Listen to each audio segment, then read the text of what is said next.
Hello everyone. શું તમને બધાને ખબર છે કે અ, તમારી આખી જિંદગી છે ને એ મોટા નિર્ણયો નહીં, પણ તમારાથી બોલાતા રોજ નાના શબ્દો જ બદલે છે. ક્યારેક છે ને એક શબ્દ તમને જીવનમાં ખૂબ આગળ વધારશે, અને ક્યારેક જ એક શબ્દ તમને જીવનમાં છે એ હંમેશા પાછળ જ ખેંચી રાખશે. આજે આ વિડીયોમાં હું એવા 5 શબ્દોની વાત કરવાની છું. કયા છે એવા 5 શબ્દો કે જે તમે રોજબરોજના જીવનમાં જો તમે બોલશો, તમે એને અપનાવશો, તો ચોક્કસ તમારી જીવન છે બદલાઈ જશે. તો ચલો આજના વિડીયોમાં જાણીશું એ 5 શબ્દો વિશે.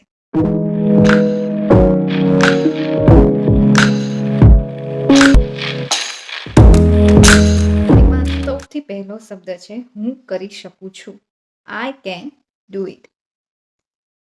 આ શબ્દ છે ને એ આત્મવિશ્વાસ વધારનારો શબ્દ છે. બહુ ઘણા લોકો એમ કહે છે કે આ મારાથી નહીં થાય, મને આ નહીં ફાવે, હું આ નહીં કરી શકું. પરંતુ એ આપણે આપણા જીવનમાંથી કાઢવાનું છે. સફળ લોકો છે ને એ લોકો હંમેશા એમ જ કહે છે કે હું કરી શકું છું, આઈ કેન ડુ ઇટ. અને આપણા માટે કોઈ જ કામ મુશ્કેલ નથી, જો તમે ધારો ને તો. અડગ મનના મુસાફરને છે ને એ હિમાલય પણ નડતો નથી. એટલે જો તમે એક વખત નક્કી કરો કે હું કરી શકું છું, તો તમારું મન છે ને એ રસ્તા શોધવાનું ચાલુ કરી દેશે. પરંતુ જો તમે એમ વિચારશો કે હું કરી જ નહીં શકું, મારાથી નહીં જ થાય, તો તમારું મન છે ને એ બહાના શોધે છે. એટલે આપણે બહાના શોધવાના નથી. કોઈ પણ કામ હોય, શીખો. બધાને બધું આવડતું નથી, શીખવું પડે છે. શીખો, પણ એક મનમાં દ્રઢ નિશ્ચય રાખો અને એક શબ્દ બોલો કે હું કરી શકું છું, આઈ કેન ડુ ઇટ. મારાથી કંઈ મુશ્કેલ નથી. અને જીવનમાં સફળ થવું છે, જીવનમાં આગળ વધવું છે, તો એવું જરૂરી નથી કે તમે બહાર રહીને જ સફળ થઈ શકો છો. તમે ઘરે બેઠા, ઘરે રહી પણ તમે જીવનમાં છે એ સફળ થઈ શકો છો. બસ તમારામાં ધગસ હોવી જોઈએ, તમારે કેન્ડુ વૃત્તિ હોવી જોઈએ તમારી અંદર કે આઈ કેન ડુ ઇટ. બીજો શબ્દ છે હવે જ, અત્યારે જ. ઘણા સપનાઓ છે ને એ એક દિવસના કારણે મરી જાય છે. એક દિવસ હું આ કરીશ, એક દિવસ હું આ કામ શરૂ કરીશ, એક દિવસ હું બદલાઈશ, એક દિવસ મારાથી આ થશે. પરંતુ જો સાચે જ જિંદગી બદલવી છે ને, તો તમારી પાસે 2 શબ્દો હોવા બહુ જરૂરી છે. હવે જ, અત્યારે જ. હવે જ શરૂ કરો, અત્યારે જ શરૂ કરો, અત્યારે જ કામ કરો, અને અત્યારે જ હવે જ પોતાને મહત્વ પણ આપો. કારણ કે છે ને સમય એવી વસ્તુ છે કે એ સમય છે ને એ આવતો નથી, એ સમયને બનાવવો પડે છે.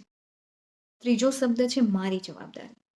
જ્યાં સુધી આપણે બીજાને દોષ આપતા રહીશું ને, એટલે કે પરિસ્થિતિને, નસીબને, લોકોને, ત્યાં સુધી આપણી જિંદગી નહીં બદલાય. જ્યારે આપણે આપણી પોતાની જવાબદારી સ્વીકારશું ને, ત્યારે જ આપણું જીવન બદલાય છે. શું કામ એ પરિસ્થિતિને, નસીબને દોષ આપો? તમારી ખુશી તમારી જવાબદારી, તમારું કામ તમારી જવાબદારી, તમારું ભવિષ્ય તમારી જવાબદારી છે, તમારો વિકાસ તમારી જવાબદારી છે. આપણી ખુશી છે ને એ આપણી પોતાની જવાબદારી છે. આપણો વિકાસ આપણું પોતાનું જવાબદારી છે. આપણું ભવિષ્ય આપણી પોતાની જવાબદારી છે. એટલા માટે પોતાની જવાબદારી સ્વીકારો. જ્યારે તમે જવાબદારી સ્વીકારશો ને, ત્યારે આપમેળે તમે તમારા જીવનમાં છે ને સફળ પણ થશો, અને તમારું જીવન પણ બદલાઈ જશે. કારણ કે ક્યાં સુધી આપણે આપણી ખુશી કોઈ બીજાની ઉપર નિર્ભર રાખીએ કે બીજાના ભરોસે રાખીએ? આપણે આપણો વિકાસ કરવો છે, આપણી જવાબદારી છે.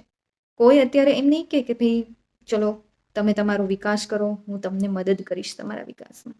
નહીં કરે. એ આપણી જ જવાબદારી છે.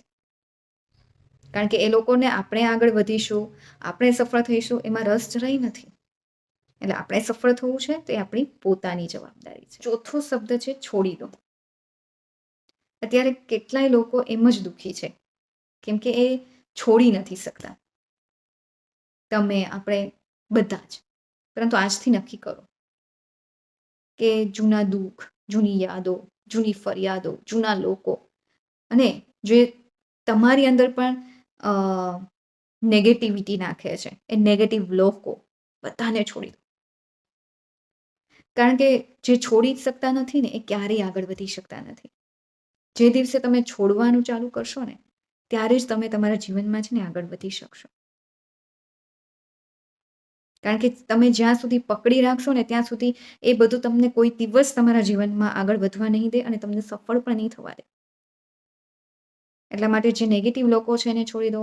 જૂની યાદો, જૂના દુઃખો, જૂની ફરિયાદો બધાને છોડી અને આગળ વધો. કેમ કે તમારું આ શરીર છે ને એ ડસ્ટબિન નથી. બરાબર છે? એટલે એ બધા કચરાને છે ને બહુ ભરીને રાખવાનો જ નહીં. કોઈ આપણા જીવન છે એટલે જીવનમાં તો બધું ચાલ્યા કરે. બધા પોતાના વિચારો નાખશે, બધા બધું કહેશે.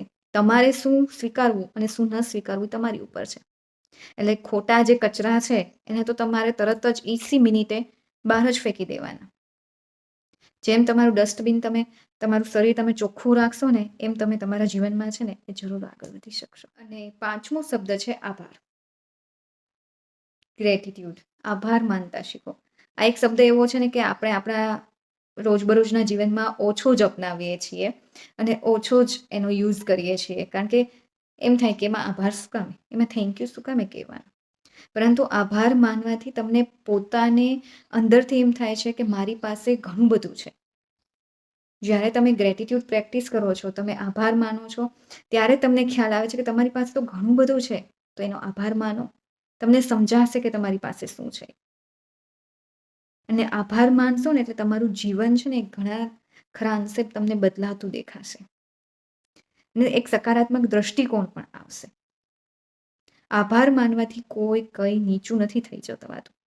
પરંતુ આભાર માનવાથી આપણે એક સકારાત્મક દ્રષ્ટિકોણ આપણી અંદર આવે છે અને જે ખૂબ જ જરૂરી છે. આજના વિડીયોમાં જે આ 5 શબ્દોની મેં વાત કરી, હું કરી શકું છું, હવે જ, મારી જવાબદારી, છોડી દો અને આભાર.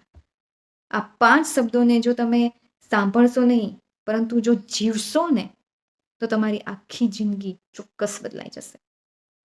જો તમને લોકોને મારો આ વિડીયો સારો લાગ્યો હોય તો પ્લીઝ આ વિડીયોને લાઈક કરો, શેર કરો અને મારી ચેનલ અમેઝિંગ આરાધનાને સબસ્ક્રાઈબ કરવાનું ભૂલશો નહીં.